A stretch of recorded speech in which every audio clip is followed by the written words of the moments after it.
Olá pessoal, meu nome é Luiz Chemovic, eu sou professor do Departamento de Ciência da Computação da UFMG e nesse vídeo nós vamos começar a estudar o módulo de aprendizado de máquina do nosso curso de Introdução à Inteligência Artificial. Nesse módulo, depois desse vídeo de introdução, nós vamos estudar basicamente os três tipos de aprendizado, que são o aprendizado supervisionado, o aprendizado não supervisionado e o aprendizado por reforço, e em cada um deles nós vamos ver uma técnica ou um conjunto de técnicas para exemplificar cada um desses tipos de aprendizado.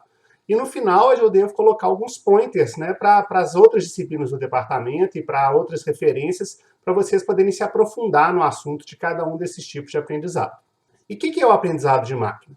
Basicamente, o aprendizado de máquina é uma sub-área da inteligência artificial, é a sub-área talvez que está mais em voga ultimamente, né, tem mais sido falado ultimamente, mas como a gente está vendo nesse curso, inteligência artificial é muito mais do que aprendizado de máquina.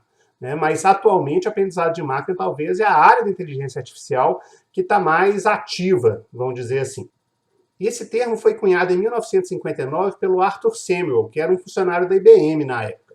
O Arthur Samuel também ele fez um dos primeiros programas que utilizava aprendizado de máquina. Ele fez um programa para jogar damas.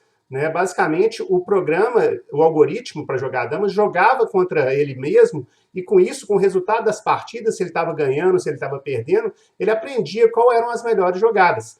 Então, na verdade, ele fez um tipo de aprendizado por reforço, apesar de, na época, ainda não ter esse nome. E qual que era a ideia básica do Arthur Samuel quando ele cunhou esse termo? A ideia básica é que os computadores são capazes de aprender a partir de um conjunto de dados sem serem automaticamente programados para tal. E apesar de ter sido proposto lá no final da década de 50, a gente vai ver que essas ideias continuam válidas até hoje.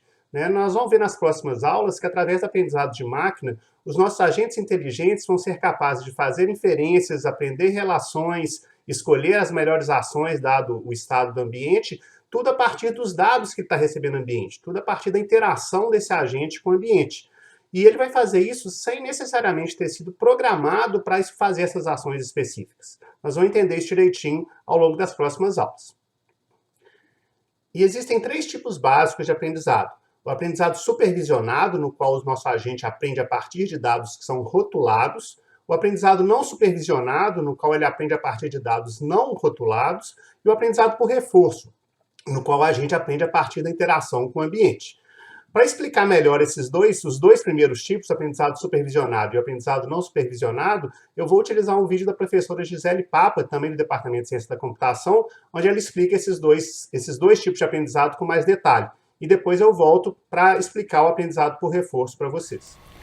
O aprendizado supervisionado é aquele onde os modelos aprendem padrões a partir de um conjunto de dados que a gente diz que são rotulados. O principal objetivo do aprendizado supervisionado é aprender relações entre atributos de entrada e um atributo de saída. Se a gente lembrar lá da parte estatística, os atributos de entrada são nossas variáveis independentes e a nossa saída é a nossa variável dependente. Aí o que acontece? A partir do modelo que consegue incorporar essas relações entre os atributos de entrada e de saída, a gente consegue fazer previsões para novos exemplos dessa variável de saída. Vamos colocar um exemplo que fica mais fácil. Digamos que a gente queira prever o preço de um apartamento. Então, o que você vai me dar de entrada? Vários apartamentos que eu já conheço, e eu tenho aqui nesse caso três atributos ou três variáveis de entrada que a gente representa por x. A primeira é a localização, a segunda é o tamanho em metros quadrados e a terceira o número de vagas. Então, essas são as minhas variáveis de entrada. Eu também tenho uma variável de saída, que é o preço do apartamento. Veja que nesse caso, para cada apartamento, eu já conheço esses quatro atributos, a entrada e a saída. Então, a ideia aqui do aprendizado supervisionado é aprender relações entre essas variáveis de entrada e a variável de saída. Então, a partir desses vários apartamentos que eu já conheço, localização, tamanho e número de vagas e preço, eu crio um modelo. O que é esse modelo? Esse modelo pode ser, por exemplo, uma função, pode ser uma árvore de decisão, pode ser uma rede neural. Em vídeos futuros, a gente vai entrar em mais detalhes sobre esses tipos de modelos. Então, qual que é a ideia? A partir do momento que eu aprendo um modelo, quando eu tenho um novo apartamento e eu desconheço o preço, mas eu sei a localização, o tamanho, metros quadrados e o número de vagas, o modelo consegue me prever qual seria um preço apropriado para ele. Então, nesse caso aqui, vejam que eu não conhecia o preço do apartamento, mas o modelo, que pode ser, por exemplo, essa reta aí, me retornou que seria 100 mil. Dentro do aprendizado supervisionado, a gente tem duas tarefas principais: a classificação e a regressão. Qual que é a diferença? Na tarefa de classificação, o rótulo é sempre um atributo categórico, e na tarefa de regressão, ele é um atributo contínuo. Então, a gente tem dois exemplos aqui.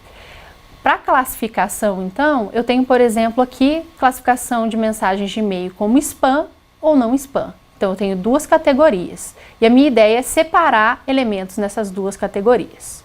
No caso da regressão, né, então o atributo é contínuo, foi esse exemplo que a gente viu agora do preço do apartamento.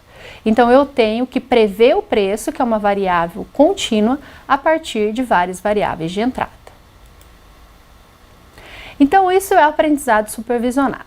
O segundo tipo de aprendizado é o não supervisionado. A principal diferença é que aqui os modelos são construídos a partir de dados não rotulados. Então, o objetivo é diferente. Na verdade, o que eu quero é analisar as relações entre os atributos de entrada. Não existe um atributo de saída, ele é desconhecido. E a partir dessas relações dos atributos de entrada, eu quero descobrir padrões que eu posso usar posteriormente para criar rótulos, se eu quiser.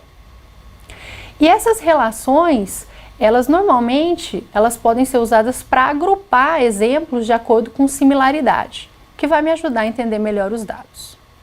Vamos olhar agora para esse mesmo problema dos apartamentos, mas sob a perspectiva de um aprendizado não supervisionado.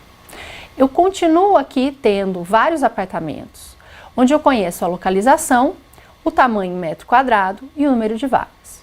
Mas note agora que a minha variável de saída, que era o preço, ela sumiu, ela é desconhecida. O dado aqui é não rotulado, eu só tenho dados de entrada. Nesse caso, a partir desses apartamentos, eu também vou criar um modelo, que vai então encontrar só relações entre as variáveis de entrada. O que pode ser esse modelo? Pode ser um modelo baseado em uma função de distância, pode ser uma regra de associação, e novamente pode ser uma rede neural, que eu também consigo usar para aprendizado não supervisionado. Na verdade, o que acontece aqui é que eu não sei muito bem o que eu estou buscando. Eu estou buscando um padrão das variáveis de entrada. Na hora que eu criar o meu modelo, pode ser que meu modelo me diga alguma coisa a respeito do preço do apartamento, mas também pode ser que ele me diga alguma coisa, por exemplo, a respeito da idade do apartamento. Pode ser que em alguma localização, apartamentos maiores e com menos vagas, seja um indicativo da idade do imóvel. Então, o que acontece? Aqui a gente tem um exemplo de um aprendizado não supervisionado, onde eu crio grupos a partir dessas variáveis de entrada. Vejam que se eu usasse só uma dessas variáveis, por exemplo, localização, eu estaria, na verdade, separando os apartamentos por região. Da mesma forma, se eu usasse só o segundo ou o terceiro atributo. O que o aprendizado não supervisionado vai fazer é criar um modelo que leve em conta, então, esses três atributos simultaneamente. Então, aqui a gente tem um exemplo. Nesse exemplo, eu criei 3 grupos. E aí, como eu disse, olhando para esses grupos, a gente pode ver se o que o algoritmo fez foi agrupar por preço ou, por exemplo, pela idade do imóvel. Aí a gente tem que fazer uma análise. Ou no caso de eu ter um novo apartamento, eu posso simplesmente ver qual que é a distância desse novo apartamento para os grupos que já existem. E aí eu insiro ele num novo grupo, num grupo já existente, de acordo com essa distância. Em relação ao aprendizado não supervisionado, a gente tem 3 tarefas principais. O exemplo que eu acabei de dar para vocês está relacionado a agrupamento, que é então agrupar esses padrões. Mas além de agrupamento, aprendizado não supervisionado pode ser usado para detecção de anomalias e também para associação. O exemplo de detecção de anomalias, eu posso usar um algoritmo que agrupa também os dados, mas vejam aqui nesse exemplo do meio, que eu vou ter algumas bolinhas ali que estão meio fora do grupo.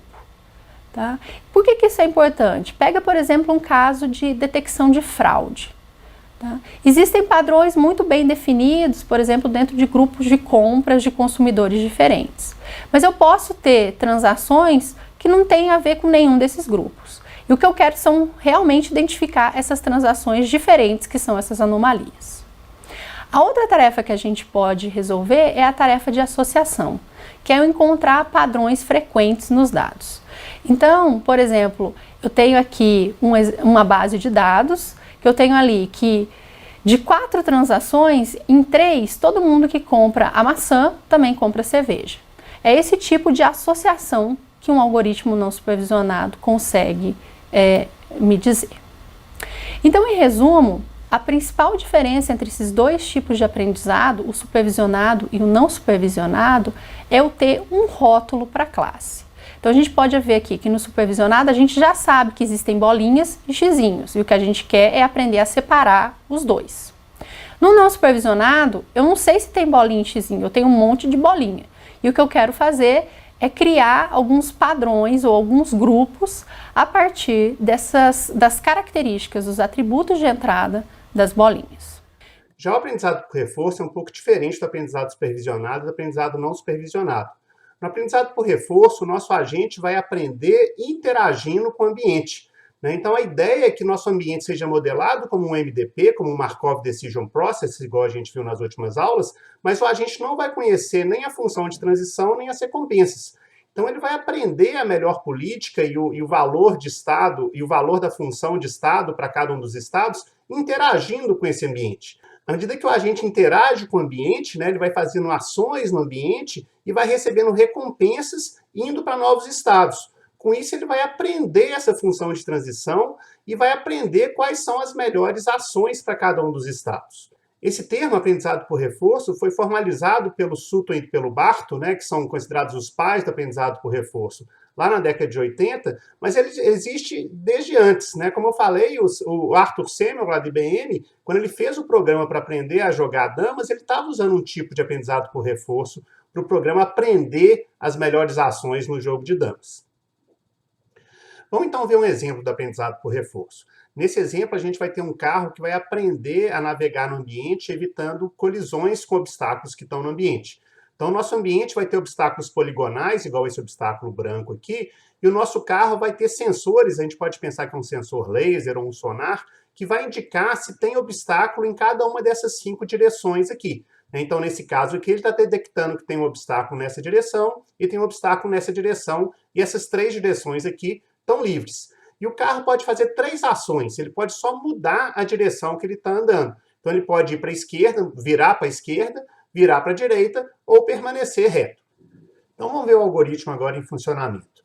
No começo, quando a gente começa o aprendizado, o agente não sabe qual que é a melhor ação que ele tem que fazer em cada situação. Ou seja, à medida que os sensores dele vão perceber no ambiente, ele não sabe essas ações, as melhores ações, e ele vai recebendo recompensas negativas, ele vai trombando.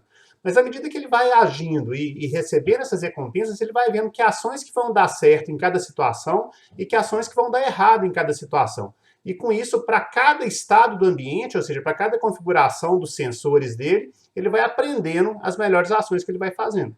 E aí, depois de um certo tempo de aprendizado, nesse caso aqui foram 20 minutos, o agente aprende as melhores ações em cada situação do ambiente. Ou seja, para cada entrada que ele recebe do ambiente, para cada percepção que ele tem através dos 5 sensores dele, ele vai saber qual que é a melhor ação a fazer, se é virar à direita, se é virar à esquerda, ou se é seguir reto.